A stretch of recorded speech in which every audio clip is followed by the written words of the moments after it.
None of those numbers were working. Detroit police are now investigating to get a really clear shot of their faces. But what is really cool is what we can do on these skates, and let me tell you, it is not easy. To be surrounded by a bunch of pirates.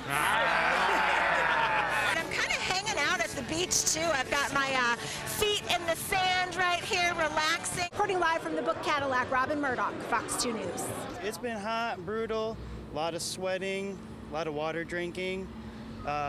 We have 2 cats. We've been poking them with sticks to make sure they're still moving. It sounds comical, but Ferndale's power problem is no laughing matter for those who are living and trying to work through it. Business after business north of 9 Mile are in the black, waiting for electricity to come back. Just as the co-owners of the Rust Belt Market. We're stressed. I've talked to other business owners around here, and they are much more upset than we are. We're upset, but we're open only on the weekends, so we really feel for them because they're losing a lot of inventory, such as food and perishables. A generator is helping the smokers outlet ring up cash purchases, but it isn't enough to juice the humidor. Close to $70,000 worth of cigars are now likely up in smoke.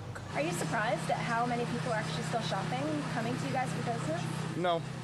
I am surprised that people still bring up, "Are you open?" And man, it's hot in here. That does surprise me.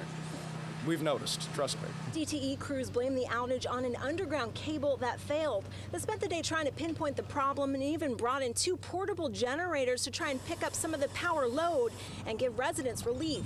That's one of the problems with underground. Everybody always says put it underground. When you do have an underground failure, it takes 5 times longer sometimes to get it up, because first off, you got to find it, then you may have to dig it up. In these cases, we're probably between a couple manholes, so we'll have to pull out the cable, put it in. We may have to block some roads to get our pulling equipment in here, so it's going to take some time. In the meantime, a cooling center at the Kulik Center remains open. 40 people slept here Thursday night. More than 100 others beat the heat here. Many more picked up free water and ice. It's generous, but far from home.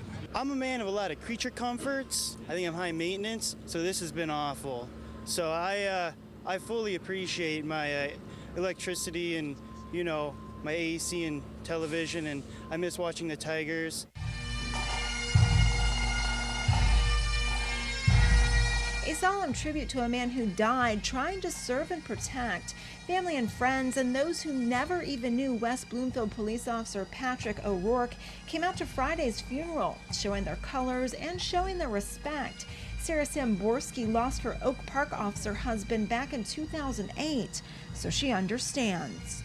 Everyone's journey is a little bit different, and there's going to be so many ups and downs. You really just have to take it day by day. Mourners packed St. John's Catholic Church in Fenton to say goodbye to the 12-year veteran of the force.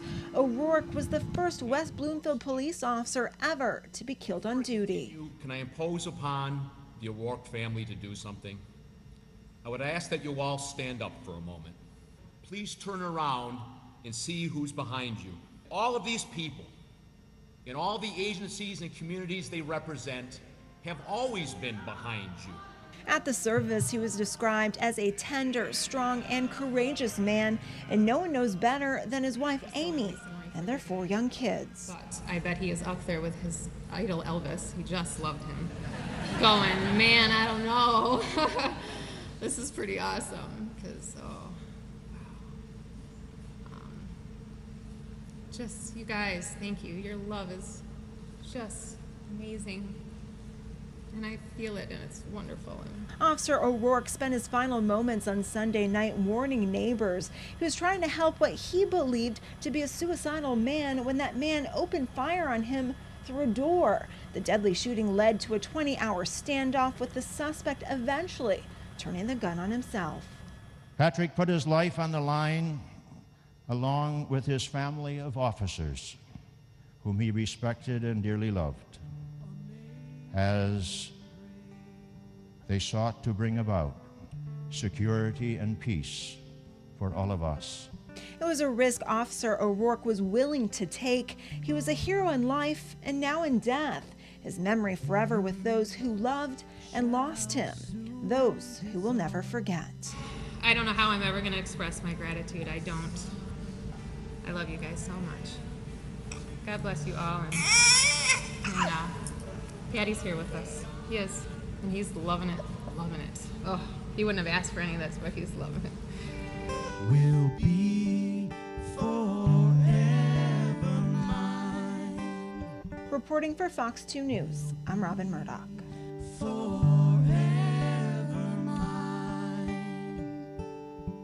So how are fans feeling about the game tonight, Robin? Nervous? Confident? You know what? None of the fans that I spoke with really are nervous at all. They are actually pretty confident that there's going to be a sweep, so I guess we'll just have to wait and see. You know, those tickets went on sale, those World Series tickets went on sale about an hour ago. Like many people, I went online and I went on the phone to try and get some, but I just couldn't get through. The one thing you did not want to do is come down here to the Comerica Park box office because they aren't selling them here, and unfortunately, I had to be the bearer of bad news for some.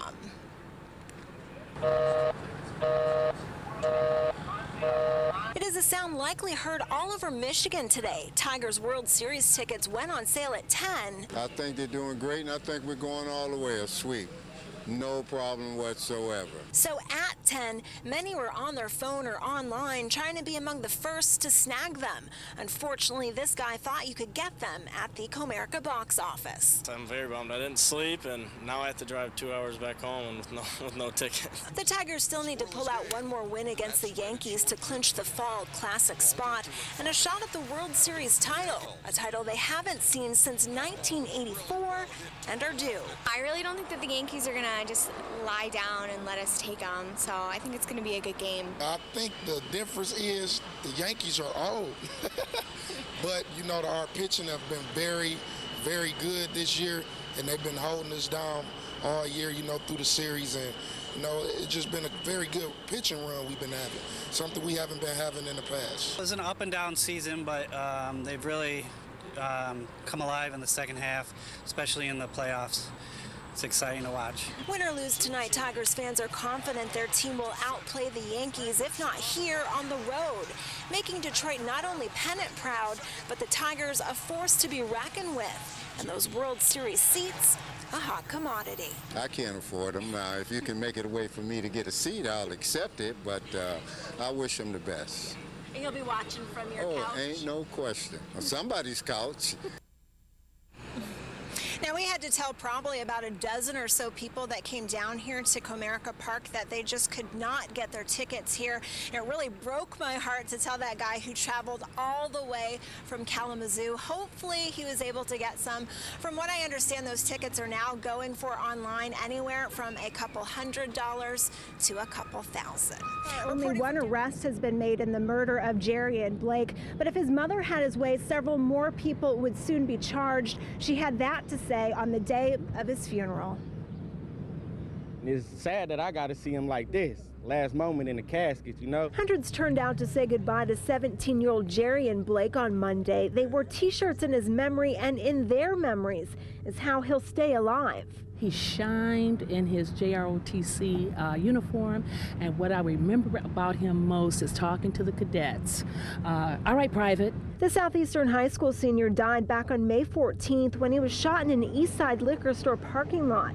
Police went searching for Blake's alleged killer at a home on Lily Bridge the following Sunday, a raid that ended with a DPD bullet taking the life of 7-year-old Ayanna Jones. A chain reaction that has many hurting right now and calling for change. Action speaks much louder than words. Everybody is saying they're sorry, we've got to stop, we got to back it up with action. Action Blake's grieving mother hopes will come in the form of more arrests. Chauncey Owens remains behind bars for pulling the trigger that killed her son. Sources claim police are also looking at little Ayanna Jones's dad, who some say can be placed at the crime scene that day. They ain't called no police, they ain't did nothing. I want all of them go to jail right along with the shooter. Now, Chauncey Owens is set to face a judge again on June 1st. Jaren's mother tells us she plans to be at that hearing and every hearing thereafter. Reporting from downtown Detroit tonight, Robin Murdoch, Fox 2 News. Oh yeah, I'll tell you something. Don't think you'll understand when I say that something. Don't wanna hold your hand. Don't wanna hold your hand. I enjoy it more than anything in the world. It's just a lot of fun fun to watch and beat people up. Number 52, Johnny Mayhem. It's being called one of the fastest growing sports right now, and it's rolling into cities around the globe. I'm glad it's finally here. I think the girls deserve it. You know, gives them a chance to take out some frustrations of what all us guys give them. So far, more than 1,200 amateur roller derby leagues exist in the world. Nearly 30 of them are taking over rinks right here in Michigan. I just thought it would be a fun way to exercise. It was a little bit different. Red barn, elbow, major. And then as soon as I strapped on skates and started going to practice, I became completely obsessed with it. I played a lot of sports in school and high school, and I kind of missed the team activity of it, and all just the girl derby love was like a big thing for me, and just the exercise. And you get a lot of it. Roller derby is the only full contact sport in which teams play offense and defense at the same time. These ladies are padded up and don't hold back. One time she got knocked down and her helmet came loose. And she got back up, went and knocked the girl down. I'm still trying to make head and tails of how they score points. Here's the basic breakdown. There are 2 half-hour periods that are divided into 2-minute bouts. Each team has 5 players on the floor during that bout, a pivot who sets the pace of the skaters, along with 3 blockers who together make up the pack, and a jammer. The jammer wears a star on their helmet and must make their way through that pack, scoring points for each player passed. The first jammer who gets through is designated the lead and has the power to call off the play, in turn limiting the other team's points. Add in minors and penalties for hitting players in parts of the body that are off limits, and you've got yourself a derby bout. Lead has been awarded. Lead has been awarded. It's definitely a mental game more than it is anything else. It's you're playing football out there, but instead of playing football with a ball, you're playing football with the jammer, who's your girl out there, and you got to make sure she gets through okay. You got to make sure the other team aren't blocking you. One of the things that is often pointed out about the sport is how during the day we are reporters like myself, we are doctors, we are attorneys, and then at night we have these derby alter egos. But what is really cool is what we can do on these skates, and let me tell you, it is not easy. We're out there busting our butts, skating hard and working out all the time. We actually do off skates cross training, and we practice 3 nights a week in this heat. You know, it's a hard, real sport. For me, being a non-physical person, this is definitely, I amaze myself every day with what I can do on skates. I got on rollerblades for the first time yesterday, and to see what they do on quads is incredible. I can't even barely turn, you know, and they're doing 360s and jumping. The Scars and Stripes doubleheader in Traverse City recently put 4 up-and-coming teams to the physical test. The Oakland Derby Diamonds out of Waterford tried to outshine the Traverse City Cherry Bombs, while Jackson's Jacktown Rollers plotted to plow through TC's Toxic Cherries. These photos prove the passion.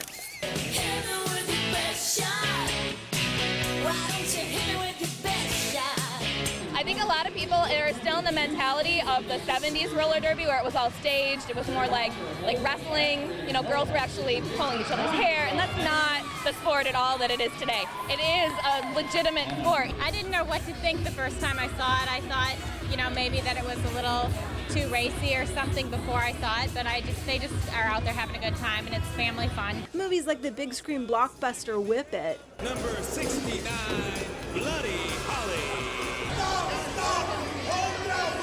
You get 180 women together, there's bound to be a little drama. And a new documentary called Derby Baby are now helping to breed the sport. I think my daughter will be there doing it. I mean, she bought her own derby skates already, and pads and a helmet and everything, so she's ready to go. 8 years and she's in. The women who dedicate themselves to derby inevitably extend their families, and it is extending its reach. It's one of 8 sports now under consideration for the 2020 Olympics. So women's flat track derby is here to stay. If it weren't for roller derby, I wouldn't know any of these women. We don't move in the same circles. I never would have met them otherwise. So it's awesome. It's like you get one big family full of people that you'd never dreamed that you'd be friends with. Red, 24, low block major. You hit each other on the track, but after, I mean, it's everybody likes each other. You go out to socialize with everybody, and it's like everybody knows everybody. It's a small community, and therefore you're strong. You feel stronger. Orange 12, orange 12. It's, you know, it's everything about me is roller derby now. You know, I live and breathe it.